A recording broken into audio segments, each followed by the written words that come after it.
Selanjutnya kita baru masuk kepada pengertian gitu ya. Saya bagi dua mungkin pengertiannya di sini ada yang mungkin secara arti sempit dan juga dalam arti luas gitu ya. Kalau dalam arti sempit mungkin rekrutmen hanya seputar mencari dan menarik tenaga kerja gitu ya agar melamar lowongan kerja yang ada pada suatu perusahaan. Artinya hanya kita sampai attract posting iklan, eh, mereka melamar, nah itu that's it, itu adalah proses rekrutmen. Sedangkan kalau dalam arti luas, suatu rangkaian kegiatan yang memulai ketika sebuah perusahaan memerlukan tenaga kerja. Artinya dari planningnya dulu nih, oh ada kebutuhan, dan juga kita membuka lowongan sampai mendapatkan calon yang diinginkan. Yang pastinya diinginkan adalah secara objektifnya adalah memenuhi kualifikasi sesuai dengan jabatan atau lowongan yang ada gitu ya. Nah, bagaimana kita bisa memastikan bahwa karya kandidat yang kita capai dapatkan ini adalah memenuhi kualifikasi gitu ya, Bapak Ibu. Mungkin ini bisa jadi bahan diskusi kita juga. Yang pertama adalah kita bisa lihat dari job description-nya gitu ya. Terus dari form permintaan karyawan. Jangan sampai form permintaan karyawan yang diisi oleh user ini sifatnya subjektif gitu ya. Makanya kita perlu cross check lagi di job desk. Nah, ketika ada perbedaan itu yang perlu kita sebagai HR rekrutmen yang peran kita nih. Jangan sampai kita terima eh, apa mentah-mentah gitu ya, apa yang diisi oleh form permintaan karyawan oleh user, ketika kita sandingkan ternyata ada perbedaan dan kita perlu kita komunikasikan. Sebagai contoh kayak misalnya ketika saya diminta untuk jadi admin operasional gitu ya. Saya seperti biasa saya minta untuk usernya mengisi form permintaan dan kirimkan ke saya. Ketika saya lihat ternyata requirement yang dibutuhkan adalah gender nih, mintanya wanita gitu ya gitu. Sedangkan ketika saya cek tidak ada lagi tuh namanya apa requirementnya harus wanita gitu ya. Nah, ini yang saya coba komunikasikan ketika saya tanya kenapa kebutuhannya wanita, sedangkan dari job desk ini tidak perlu harus wanita, Pak, gitu kan. Ternyata informasi yang didapatkan adalah usernya membutuhkan orang yang teliti gitu ya. Oke, kalau kebutuhan keteliti, bisa nggak kita lakukan tes aja, tes ketelitian gitu. Kebetulan saya ada toolsnya untuk lakukan tes ketelitian. Nanti kita bisa cek kira-kira seberapa teliti gitu ya. Jadi kita nggak perlu harus filter di awal, apalagi kayak mungkin teman-teman yang menggunakan Jobstreet gitu ya, sudah tidak terbolehkan tuh apa wordingnya apa pria ataupun wanita gitu ya, karena itu udah forbidden gitu ya, udah nggak diperbolehkan gitu ya. Nah, itu yang mungkin bisa jadi kepemahaman juga, kita bisa eh, bergen juga kepada user bagaimana mencari kandidat itu tepat gitu ya. Nah, akhirnya walaupun nanti dia tetap memilihnya wanita, kita bisa tetap kita sajikan sesuai dengan apa yang dibutuhkan dari organisasi sendiri gitu ya. Walaupun nanti dari user yang akan memegang peranan penting, yang karena kan si karyawannya ini yang akan bekerja dengan usernya gitu, dengan departemennya, sangat penting untuk mereka yang memutuskan gitu ya. Tapi kita sebagai HR bisa mengasih pemahaman gitu ya, jangan sampai kita mempersempit sourcing kita nih gitu ya. Apalagi di era sekarang gender tuh udah tidak ya sudah tidak diperlukan gitu ya. Kita 2025 baiknya semuanya kita bisa sama rata mungkin, kecuali kalau mungkin kayak kegiatan-kegiatan pekerjaan-pekerjaan yang sifatnya memerlukan tenaga gitu ya, kayak mungkin operator di lapangan gitu ya, yang memungkinkan tenaga wanita yang mungkin itu bisa pengecualian gitu ya. Nah, itu sedikit sharing dari saya Bapak Ibu sekalian. Oke, kita sudah masuk ke pengertian. Sekarang kita masukkan ke dalam rekrutmen proses gitu ya. Kita startnya itu dari rekrutmen planning gitu ya. Pasti kita secara fungsi HR adalah melakukan planning juga gitu ya. Nah, kita kalau bicara tentang rekrutmen planning itu pasti kita bicara dengan manpower planning. Apa sih manpower planning itu? Rencana tenaga kerja. Pasti bagaimana kapan kita mendapatkan tenaga posisi tersebut gitu ya, berapa banyak jumlahnya. Nah, itu sudah tertera di dalam manpower planning itu. Nah, nanti kita akan bahas di slide selanjutnya mengenai recruitment planning. Selanjutnya adalah sourcingnya gini. Jangan sampai kita mencari kandidat posisi tertentu, sourcingnya salah, Bapak Ibu. Itu akan sangat memperlama dan sangat tidak efektif dalam mencari tenaga kerja ataupun karyawan. Nah, seperti contoh misalnya ketika kita mencari tenaga operator gitu ya. Tapi kita carinya di LinkedIn gitu ya. Sedangkan kita mencari operator yang sebaiknya rumahnya nggak terlalu jauh dengan lokasi kerja gitu ya. Nah, sangat tidak efektif ketika kita taruhnya di LinkedIn gitu ya. Nah, itu pasti tidak tepat sasaran. Ataupun kita taruhnya di job street. Mungkin yang akan ngelamar mungkin banyak, tapi apakah efektif sesuai dengan yang dibutuhkan? Pasti tentunya tidak gitu ya. Yang paling tepat adalah kita misalnya mencari di balai latihan kerja, ataupun kita bisa cari ke SMK-SMK terdekat, saya operator atau mungkin misalnya maintenance gitu ya, yang lulusan SMK-nya, biasanya di balai latihan kerja tuh mereka sudah ada tempat pelatihannya gitu ya, yang maintenance, yang misalnya welder, ataupun misalnya untuk bagian produksi. Nah, semuanya itu sudah lengkap gitu ya. Nah, saat dulu saya di manufaktur, karena saya tahu bahwa akan ada kebutuhan manpower yang cukup akan banyak gitu ya. Hal yang pertama saya lakukan adalah ke balai latihan kerja gitu. Nanti ketika ada kebutuhan itu memang sudah ada kebutuhan, artinya saat itu di manufaktur itu jalan 4 line produksi, cuman karena masalah permintaan yang belum terlalu banyak, sempat jalan cuma 2 gitu ya. Nah, dari analisa mungkin saya akan mendapatkan bahwa nanti ketika 2 line itu penuh jalan gitu ya, manajemen memutuskan berarti ada kebutuhan yang mungkin cukup banyak gitu ya. Nah, itu yang mungkin kita perlu persiapkan. Nah, itu baik lagi kita sebagai HR, sebagai karyawan, kita dituntut untuk tidak bekerja hanya by paper aja atau sesuai instruksi aja, tapi kita memikirkan secara strateginya juga nih. Oh, kita mempersiapkan, oh nantinya akan ada kebutuhan ya, apa ini yang bisa kita lakukan.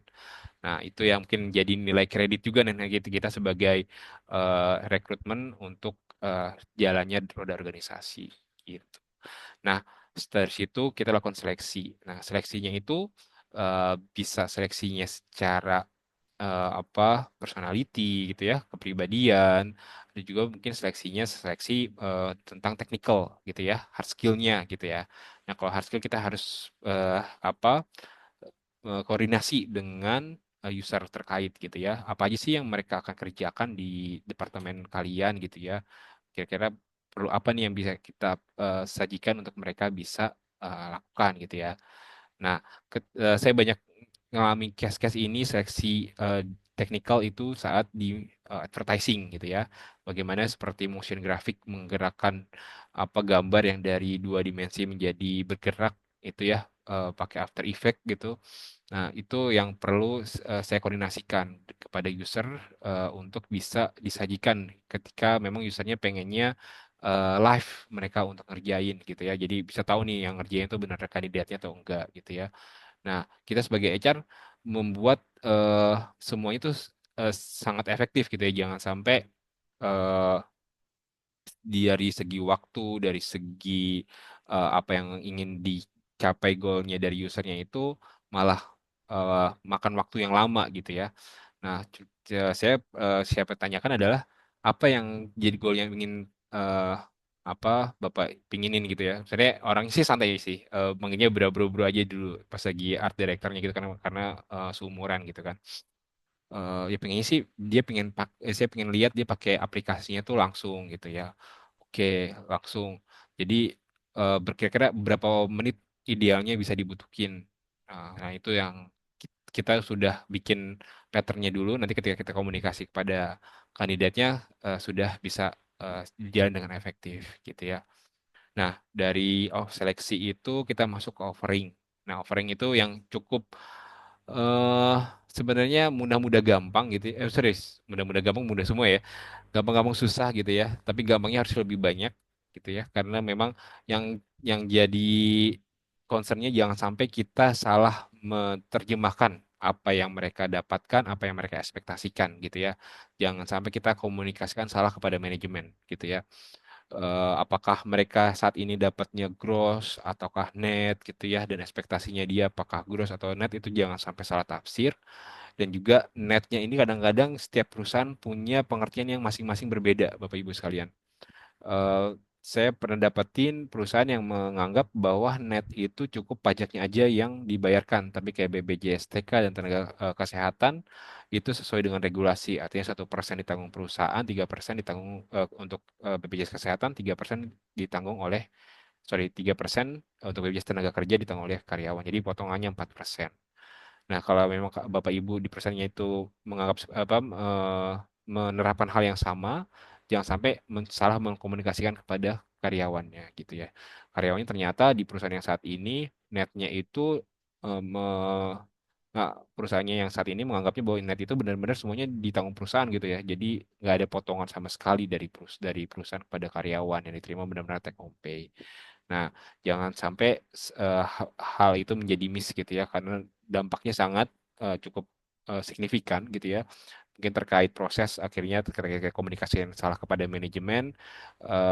Untung-untungnya misalnya kandidatnya belum sampai join gitu ya, tapi pasti manajemen harus kita harus effort lagi untuk mengkomunikasikan ulang gitu ya, memakan waktu dari manajemen sendiri gitu ya untuk minta approval dan lain-lain.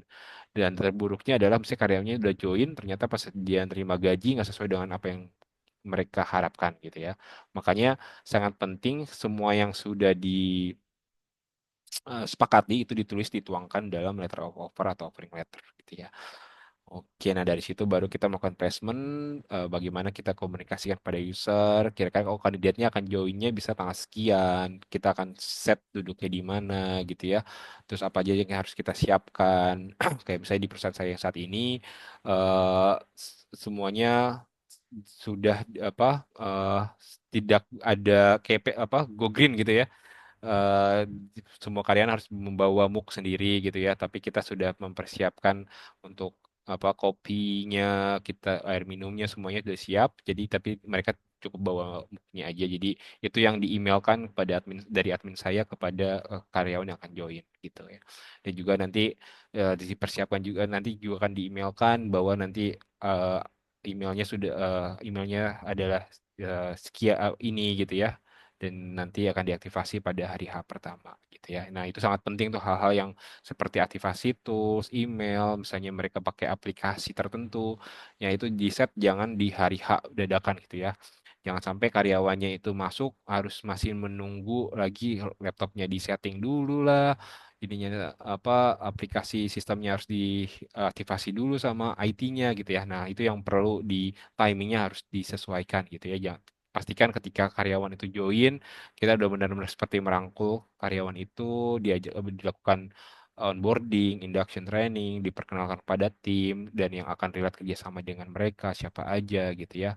Nah, itu baru mereka ada first impressionnya tuh baik gitu ya. Ketika misalnya karyawan itu baru join, suruh nunggu, masih nunggu laptop gitu ya, mereka nggak tahu harus apa dilakukan gitu. Secara first impressionnya akan jelek dan mengaruhi motivasi dia dalam bekerja juga gitu ya.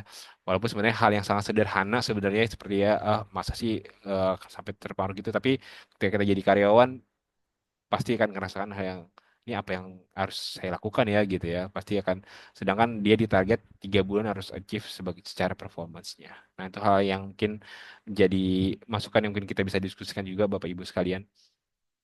Oke, nah itu baru gambarannya aja, kita akan bahas satu-satu Bapak Ibu sekalian. Pertama kita mengenai recruitment planning dulu aja ya, perencanaan rekrutmen gitu ya.